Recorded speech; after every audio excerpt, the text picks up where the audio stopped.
Se no século XX o verde é a cor do dinheiro, tudo indica que no século XXI será o amarelo. A economia chinesa é a que mais cresce no mundo. Potência militar e nuclear, a China comunista abraçou com gosto a ideia capitalista. E o mundo que se cuide. São 1 bilhão e 200 milhões de habitantes com uma coisa na cabeça. Todos querem ficar ricos.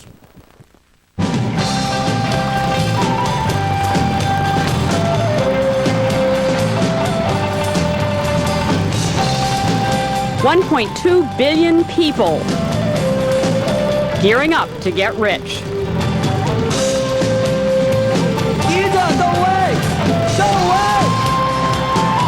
The last communist giant is tasting capitalism. And the world had better take notice.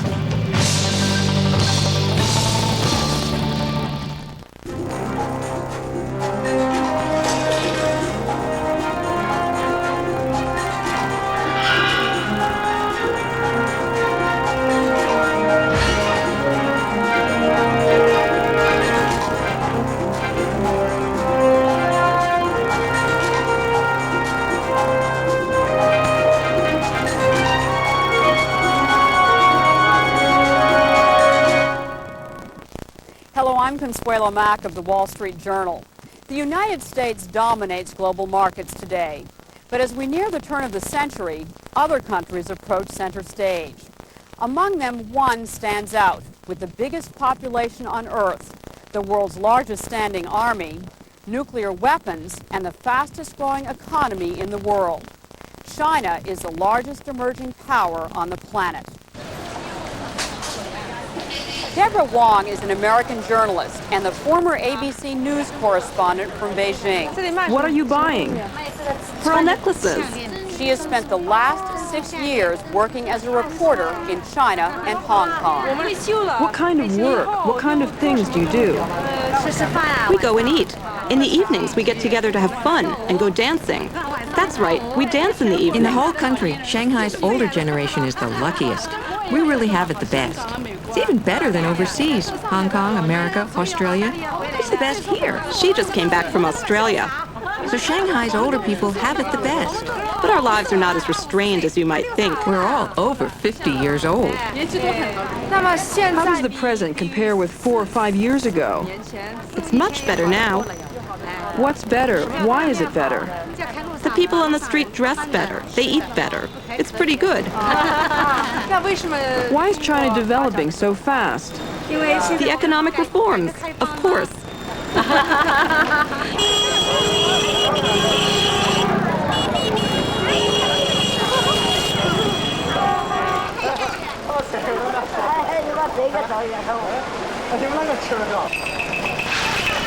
I first came to China in 1980, when the country was just beginning to embark on economic reform. At that time, this city, Beijing, was a slow-paced, sleepy capital, and the sound you most noticed was the tinkling of bicycle bells in the streets. Since then, China has undergone an almost total transformation, and the bicycle bells have been drowned out by the roar of modernization.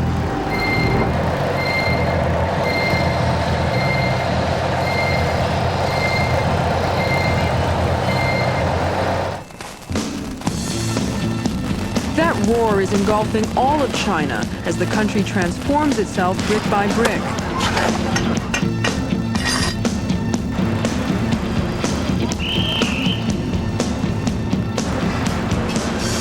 Hotels, housing, highways, here and everywhere, construction blankets the country with a thin layer of dust.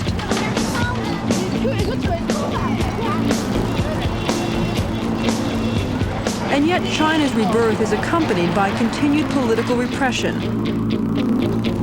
Countless contradictions echo here. Poor and rich, primitive and modern, communist and capitalist. China is all these things at once.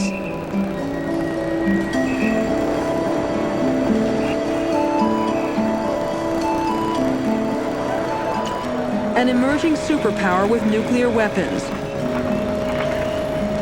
The world's biggest population. the largest standing army, and the fastest growing economy. Tonight, we meet a few citizens of the new China to see how economic growth is transforming the soul of this society.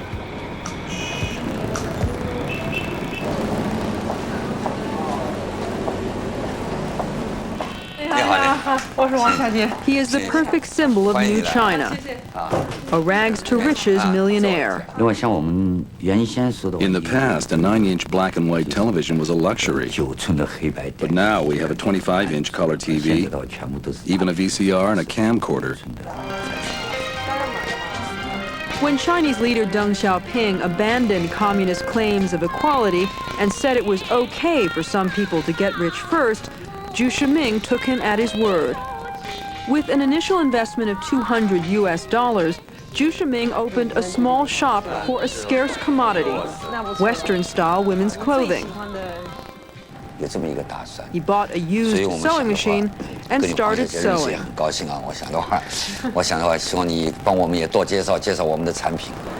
that time in Shanghai, buying clothes was very difficult. Clothing only came in blue, gray, white, just those few colors, and green, also green. We didn't have colorful, pretty clothes.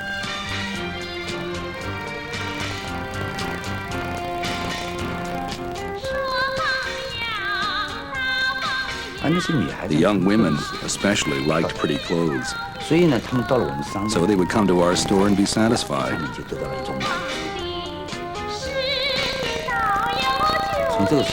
In this sense, our business grew very fast.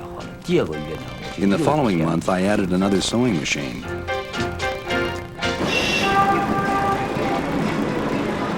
Today, he oversees his own textile and restaurant empire. Just 8 years ago, he was a board worker at a state-run company. And then I went into business, or according to a Chinese saying, jumped into the sea. Jumping in was a big risk.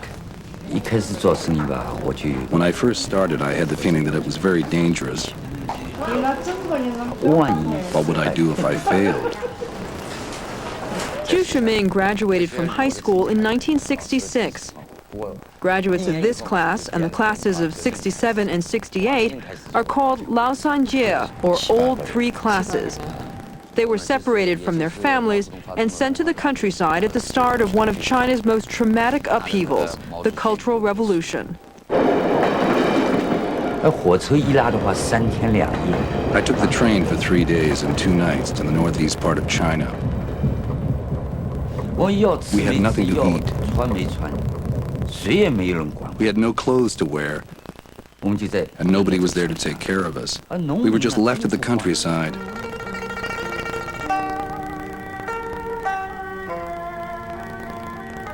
And also, the farmers didn't even want us to be there. Why didn't they want us there? It was because they had limited land. They could only provide for so many people. If you went there, you only added to their burden. After you went there, they had to share their food. The Cultural Revolution was Mao Zedong's attempt to maintain absolute control of the country. Millions of young Chinese, so-called Red Guards, worked with peasants on people's communes. The more people there were, the less food each person had. Plus, they had to take care of you, and you didn't know how to farm. So the farmers really didn't want us there. Those years left us 10 years behind the outside world. Those 10 years made our generation a generation filled with willpower and fortitude. So sometimes I am grateful for the Cultural Revolution. Sometimes in my business I encounter unpleasant things, setbacks, or some obstacles during negotiations. During those times I rely on my willpower. I rely on those 10 years that taught me endurance. I grit my teeth and continue. Zhu Shiming's life has changed completely. At that time, if you had even a rundown bicycle to go to work, you felt it was very convenient. Now I have my own driver when I go to work. I believe that a car can represent a person's position and social status, so that's why I chose to buy a nice car. But the crux of what we are seeking is not just life's pleasures, it is the business. We want to make the business grow. We want it to be big and successful. This is our ideal and goal.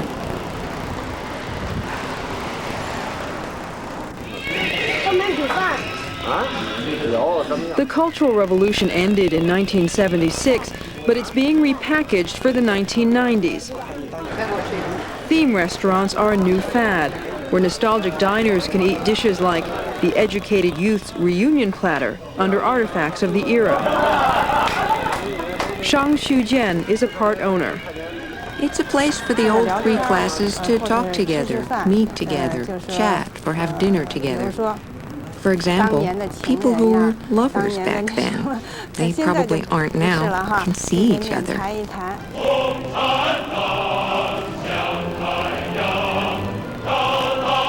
In my opinion, the thoughts of Chairman Mao weren't from one person, but rather symbolized the wisdom of that generation and the Chinese nation. Today, Chairman Mao's statue stands flanked by ads for beer. In a sign that the Cultural Revolution has come full circle, Mao buttons and trinkets are now for sale. But the legacy of the Cultural Revolution goes beyond nostalgia.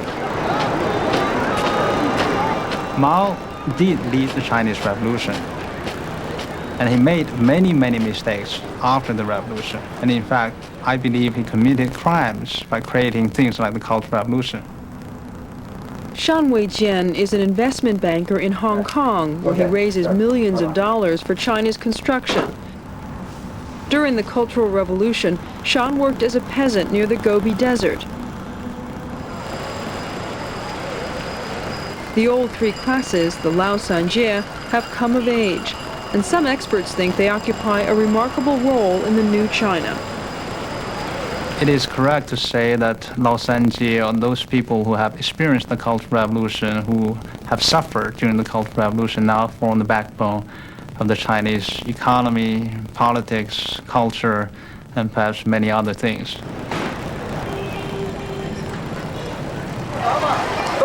Economic reform has unleashed a lively, freewheeling capitalism across China. The Chinese are discovering newfound freedoms to choose their own jobs, buy their own homes, and control their own financial destinies. For young people especially, it is a world of new opportunity. We met with Huang Qihong, just one Chinese woman who is charting her own career. As one of Shanghai's leading cosmetics dealers, Huang has made a small fortune selling products. She teaches daily classes on the finer points of applying makeup. Compare for a second the left half and the right half. It's very natural, right? But it's only one shade lighter. So I ruined my voice. But I know that success has its price. And also, I feel that this voice, many people say it sounds sexy, right? So I think that's pretty good.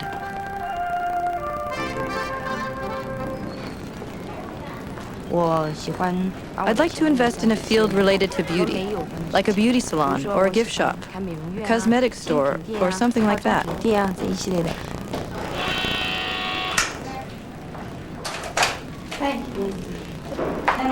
The tightly packed quarters of China's cities are fertile ground for door-to-door sales.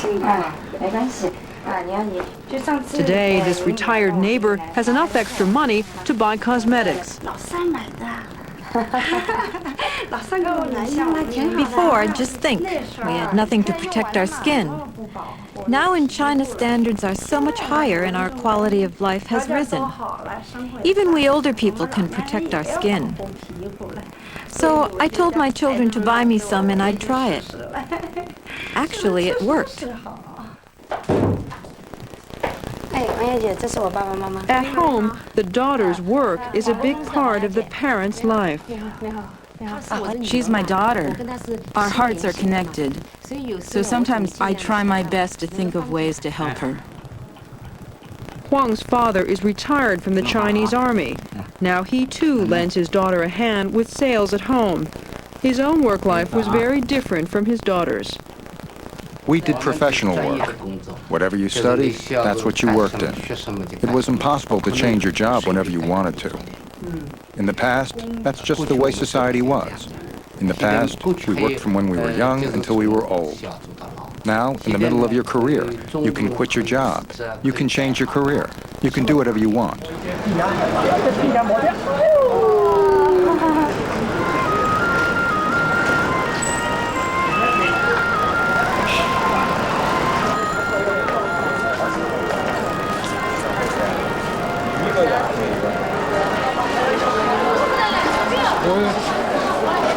The Shanghai Night Bazaar features dumplings and noodles, simple, popular fare for local working people. But a skyscraper may go up here, and then the market will be torn down. As new displaces old, not every merchant is thriving.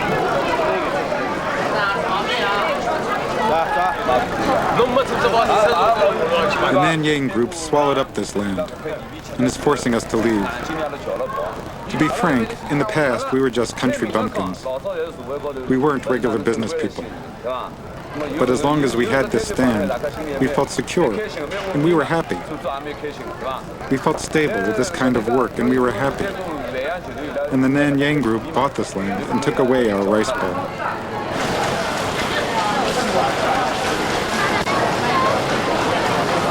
Tonight, they pack up their carts for the last time. But most Chinese have been only too happy to jump on the capitalist bandwagon. And sometimes years of pent-up desires can overflow. As China began to develop its stock markets a few years ago, throngs of eager investors rushed in. In 1992, when the market at the southern city of Shenzhen offered options to buy shares, crowds grew to tens of thousands. Riots broke out, and 2 people died. China's new markets have a brief history of chaos combined with hope.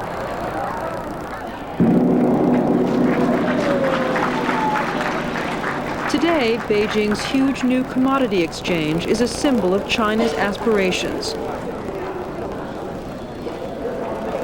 Now, why is it that Chinese are so drawn towards this market? Well, because that's the market probably can make someone, rich the quickest way. So as a regulator, Jesse Wong works to make China's markets safer for investors. I think most of the users, the investors, they're just gambling. It's gambling. It is. And the Chinese seem to love it. Why it is? The love of gambling carries over into Shanghai neighborhoods, where new stock brokerage houses dot the streets. People here have one of the world's highest savings rates, 33%. It's hard to get loans or credit, so emergencies and big-ticket consumer goods have to be paid for in cash.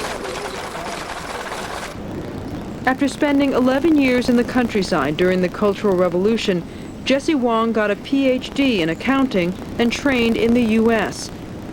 He works for the equivalent of $200 a month. I think that making money, of course, is good, but it is not the only thing good. If the economy is good, and millions of people can benefit, from this fast growth economy, and then I would also enjoy my, portion. What I'm doing is to set up the Chinese Wall Street, and you never get a chance because the U.S. Wall Street is there for 200 years. So that's my historical opportunity, my channel. That's what I'm doing.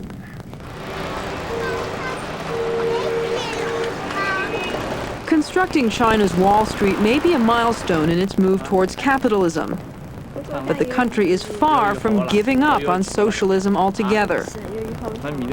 More than 100 million people work for companies owned by the state, companies like the Shanghai #1 TV factory.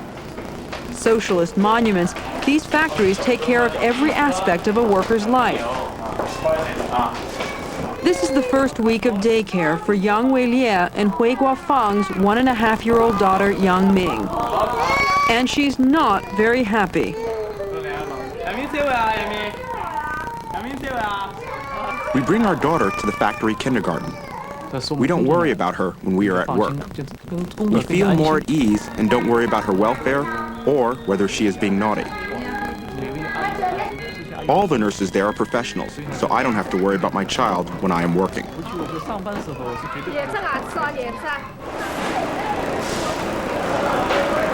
Yang Weilie is a manager here, and his wife, Hui Guofang, works on the assembly line just down the hall.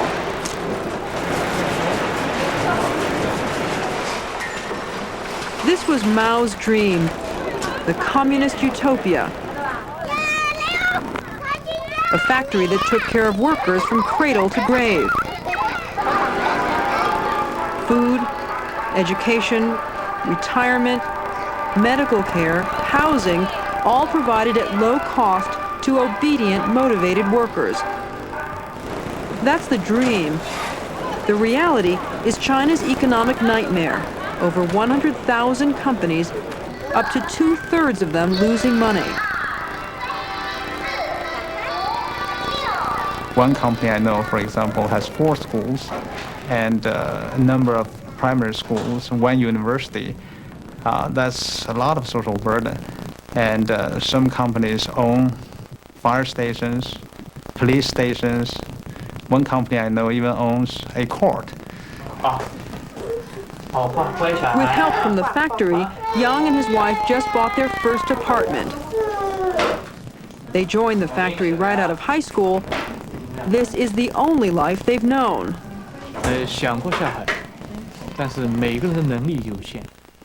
I have thought about jumping into the sea, but everyone has limits. I don't have enough skills and my capabilities are limited. But I am also the type of person who knows his place. And I also observe the rules. And I lack a kind of pioneering spirit, because jumping into the sea is very risky. And I lack that spirit. In factories across the country, workers like Yang are desperate to hold on to their safe state jobs.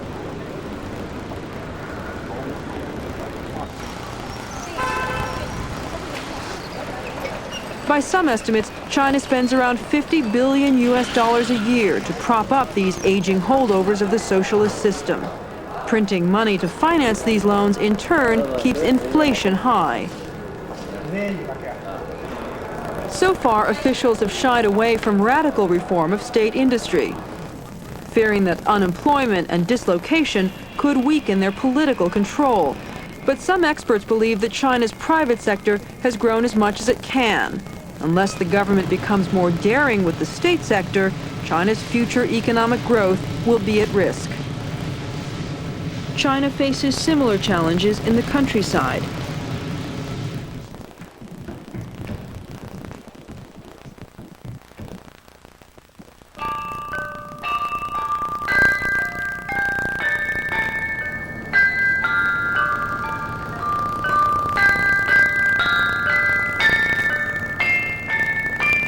More than 70% of the Chinese people live in the countryside, where for centuries they toiled in abject poverty. They were the chief supporters of the Communist Revolution, and when Chairman Mao came to power in 1949, he rewarded them by giving each family a small plot of land. This was a mind-boggling step.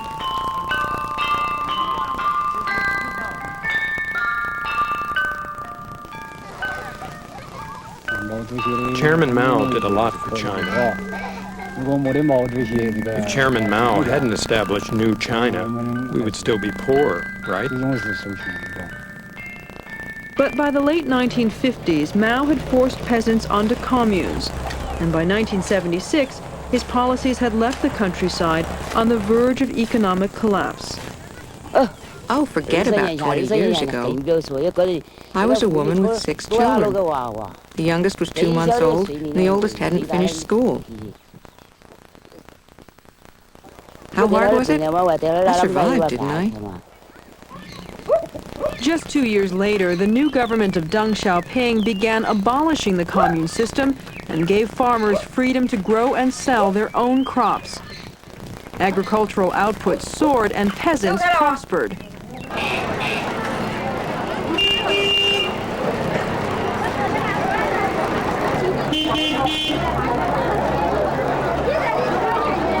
Scratch a peasant, get a capitalist, says one China expert.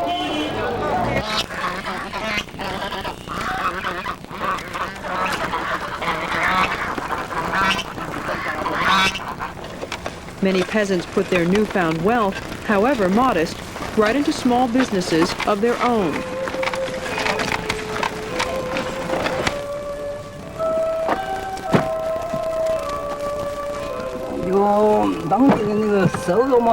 Make bricks? This job will increase our peasants' income. Called township and village enterprises, peasant-owned businesses are China's most successful economic reform.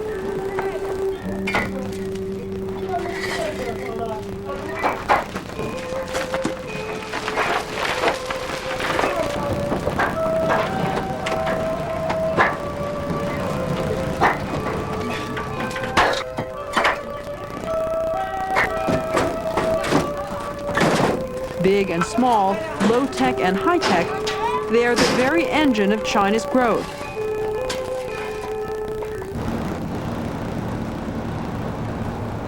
Economic reform has solved many problems in the Chinese countryside. Most peasants no longer live in grinding poverty, and some are even becoming rich. At the same time, modernization comes at great cost. Each small factory, each new road consumes one more plot of land. China's cropland is disappearing. As it goes, so goes the nation's ability to feed its 1.2 billion people. This is one new problem that will affect food supply throughout the world. And as land disappears, more and more farmers become unemployed. So they leave their villages to go as far as China's boats and trains can take them, searching for opportunity wherever they can find it. Since the government recently relaxed strict residency laws, they have more freedom to move from town to town.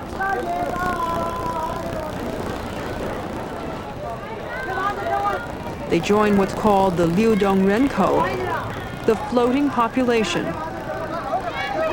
We are the men who use shoulder poles. To put it nicely, we are shoulder-carrying labor. To say it straight, well, that would be swearing. As many as 100 million people, all unemployed. China's population of migrants is almost as big as the entire workforce of the United States. These men are farmers who have migrated to the city of Chongqing on the Yangtze River. Called the stick soldiers, this army works as Chinese men have worked for centuries. Many consider themselves lucky. The people like me with shoulder poles just don't have much to do at home when it is not the harvest season. So we come here to make some spending money.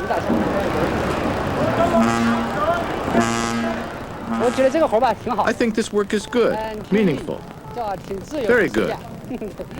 It's free and flexible. In the factory, there are a lot of rules. On a very good day, stick soldiers make up to $10 US.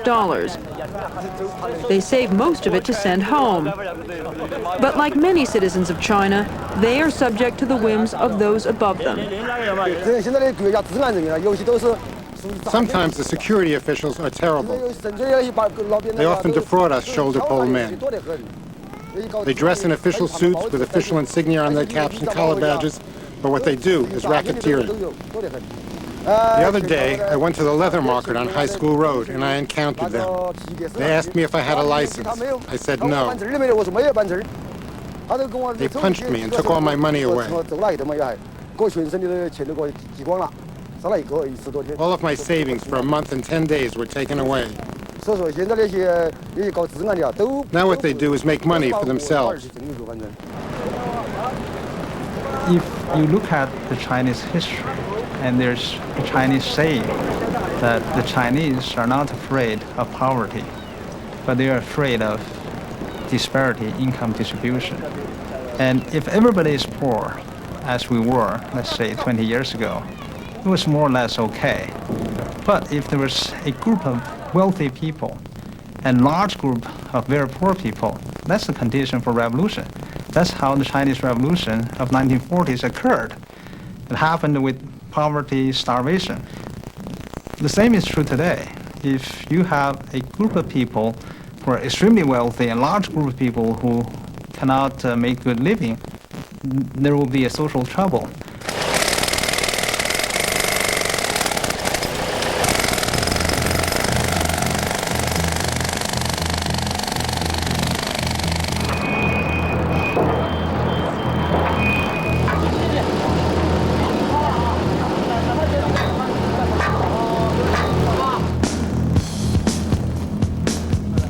Moving from farm to city, the floating population supplies a nearly endless stream of cheap labor.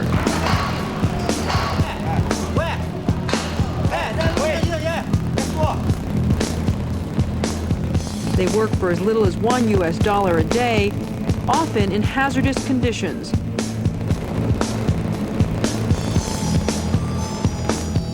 Thousands die each year.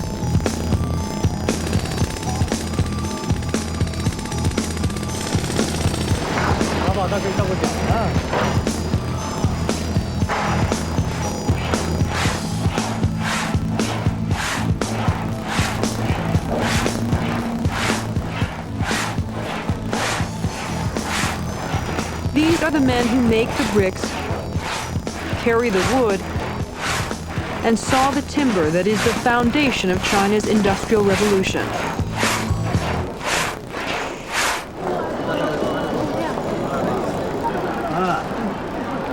China's new massive migration has weakened traditional family structures and left millions of people on the edges of society.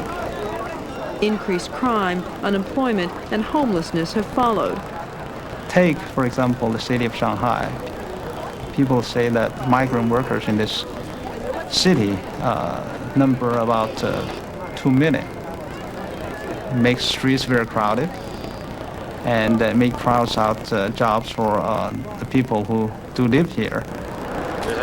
The Chinese Communist Party has always had an unspoken covenant to provide for its rural people. In the 1990s, that covenant is coming under increasing strain. The income gap is widening here. Some people are becoming very, very rich.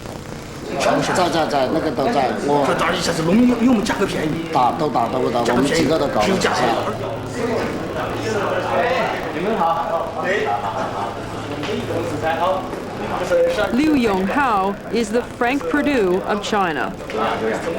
Last year, in 1994, I took over 18 companies. They were all losing large amounts of money. Some of them were nearly bankrupt. Liu Yonghao is one of the richest men in China. After a huge success selling chickens, he became the major manufacturer of pig feed. This pig doesn't get it. He's American. He only understands English. He now runs the biggest private conglomerate in the country. It's called the Hope Group. 13 years ago, Liu taught at a middle school in Chengdu, where he made less than $20 US a month. He might have remained a poor teacher if economic reform hadn't given him the freedom to quit and to try something else. In 1982, he and his 3 brothers sold their bicycles and watches to start a small poultry farm. Using metal from an old gas tank, they built a makeshift incubator, but there was no electricity. So to generate heat, they began by digging a tunnel with rails under the building. On the rails, we put a stove, and in it, we put some charcoal. When we needed to heat up the incubator, we would light the coal and push it under the building.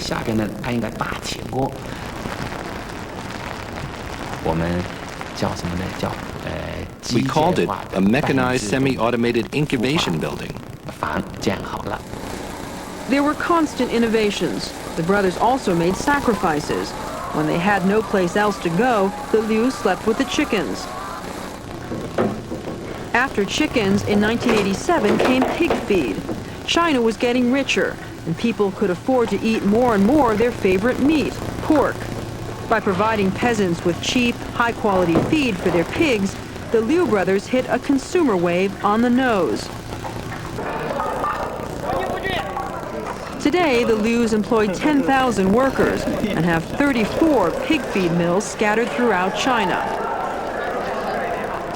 Their lives have been intimately tied to the lives of ordinary Chinese peasants. Like peasants for hundreds of years before them, the Lius have 吃苦, they've tasted bitterness.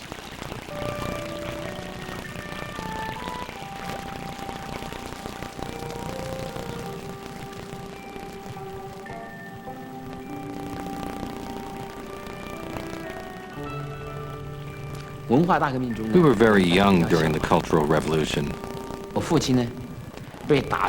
My father was branded a traitor and spy, so he was made a cattle herder in the mountains. I would walk 20 or 30 kilometers every Sunday to give him some food.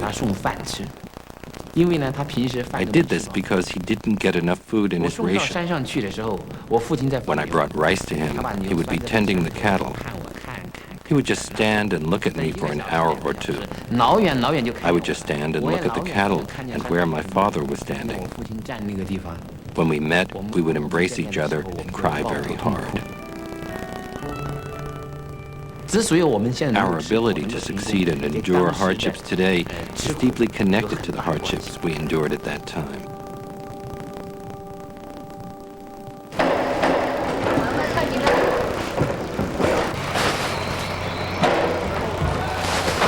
At the forefront of China's rebirth in the countryside, Liu Yonghao takes a patriotic pride in his success. Someone said outside of China, a Chinese person is a dragon. Inside of China, a Chinese person is a worm. I felt that this saying was wrong. I thought that even inside China, Chinese people could still be dragons.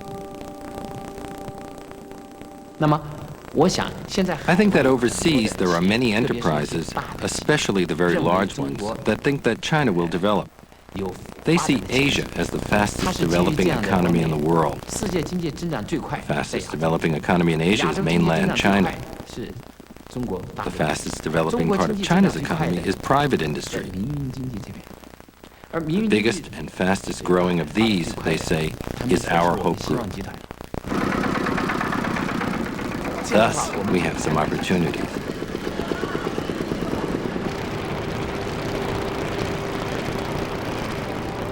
Economic freedom. That's perhaps the most important change washing over China today. Ordinary people now have the right to carve out and control their own economic destinies. But that's not the only change. This is a government that in the past controlled virtually every aspect of people's lives, from where they live to where they work to what they read in the morning papers. Not anymore.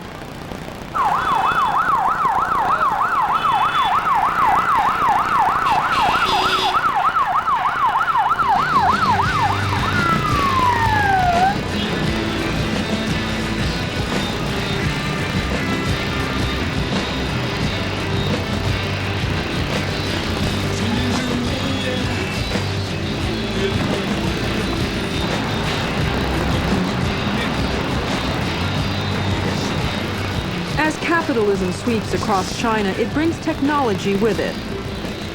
And worldwide, technology has a way of undermining government control. In China, it's found on rooftops, beaming Western news and entertainment programs directly into homes. Fax machines, international direct dial phone lines, and the internet provide information out of the reach of the Communist Party.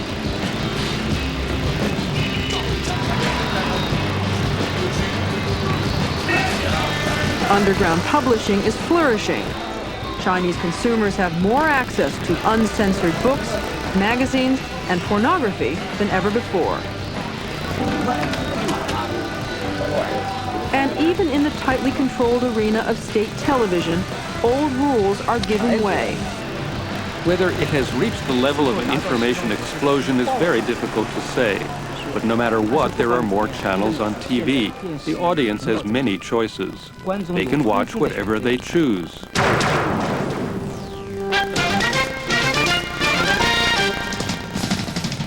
Welcome to Oriental Studio Live,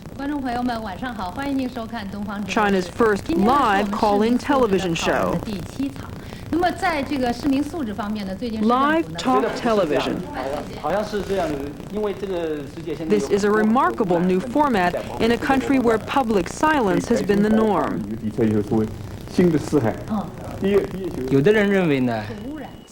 Some people thought this program would not attract audiences because people like entertainment shows better.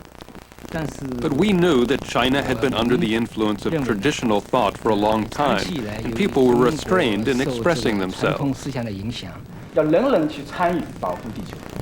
It's a weekly show, and producers choose a different topic for each broadcast.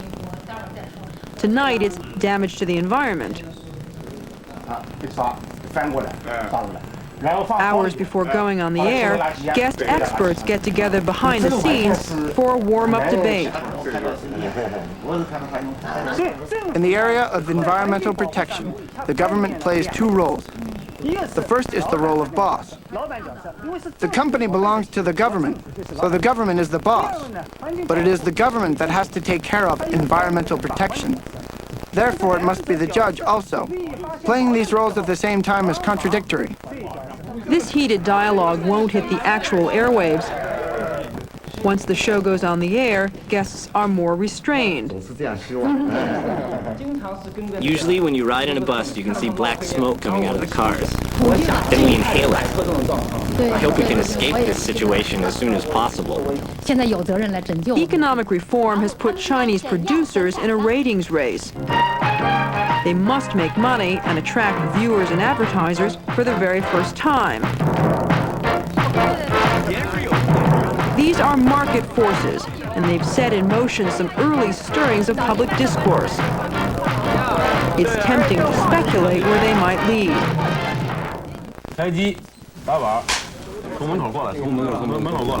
For acclaimed film director Zhang Yimou, freedom of expression in the media hasn't gone far enough.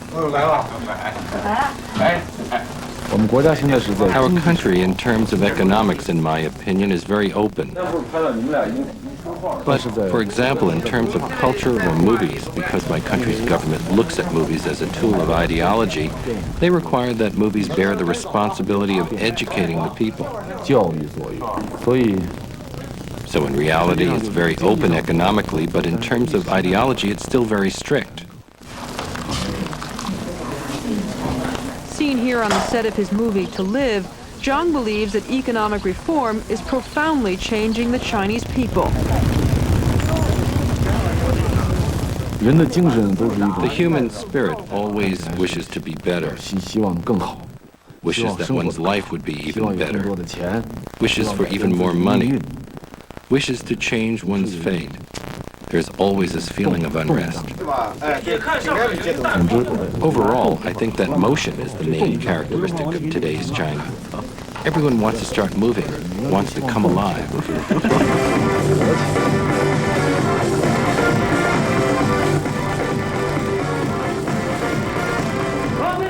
For much of the 1980s, disco dancing was called spiritual pollution brought in from the West.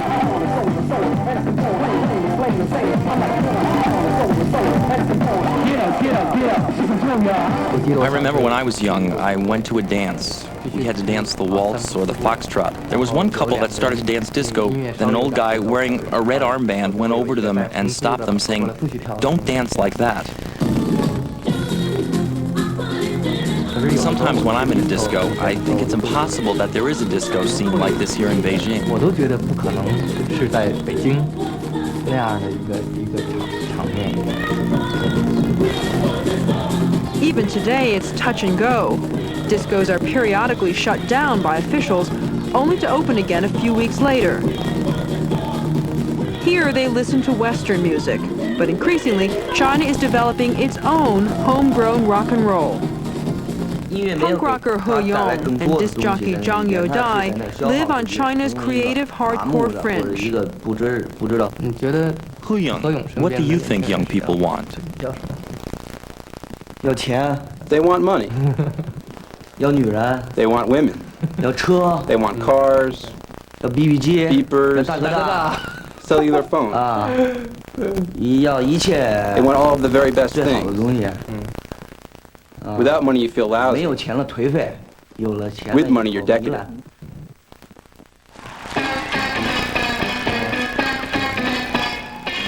If he sounds a little sarcastic about China's new consumerism, it's in part because He Yong can't fully join in.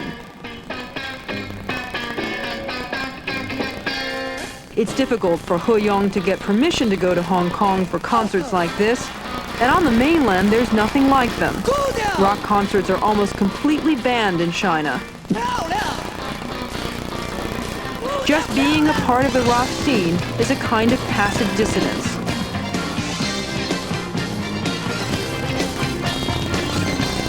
This Hong Kong concert drew thousands from all over Asia.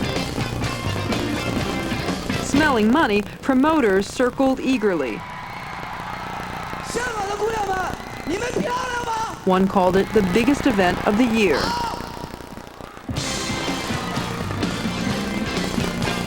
Hu Young's lifestyle isn't really what you'd expect from a superstar. My friends told me that my tapes sell very well. Considering that you're in the rock and roll generation, you guys are the best. They sell really well. Your concerts are great. So how is it that you are still... I still can't afford my own studio.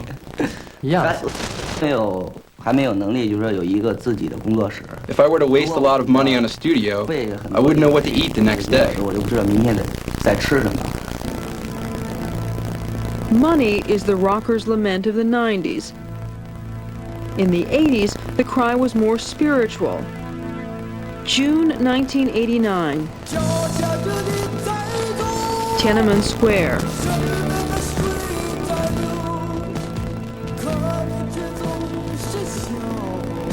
In the mid-1980s, liberalization swept across this society. Rock music came with it and fed on the hopes of the era.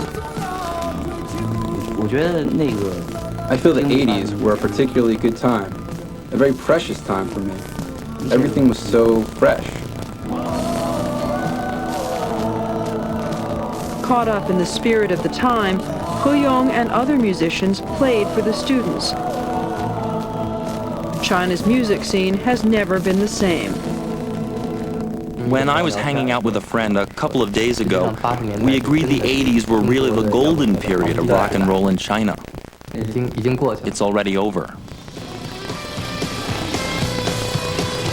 Today, He Yong's music is about alienation. His 1994 CD is called Garbage Dump. The world we live in is a garbage dump. People writhe on it like worms. We swallow our conscience and shit ideology.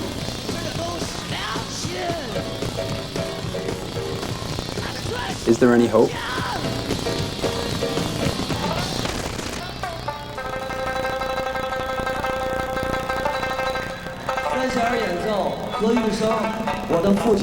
My father.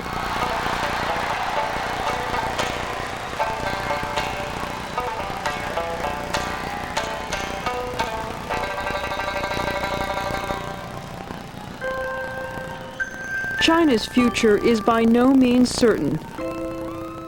The country is troubled by a host of problems, from pollution to corruption to a bleak record on human rights. those who have tasted wealth and freedom may want more and more. My next plan? That'd be a car. Yes, a car. If China could be just like America, that rich, that free, that'd be great. Chinese people are eager to get wealthy. After 40 some years, and they were in a lot of sort of the political struggles, etc. They would like to now have more time dedicated to the economic growth so that they can have better life.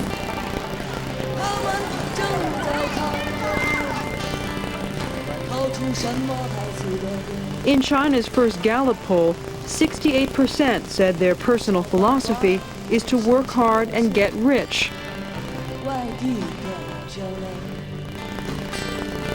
As 1.2 billion people gear up to attain wealth and prosperity, the world had better take notice.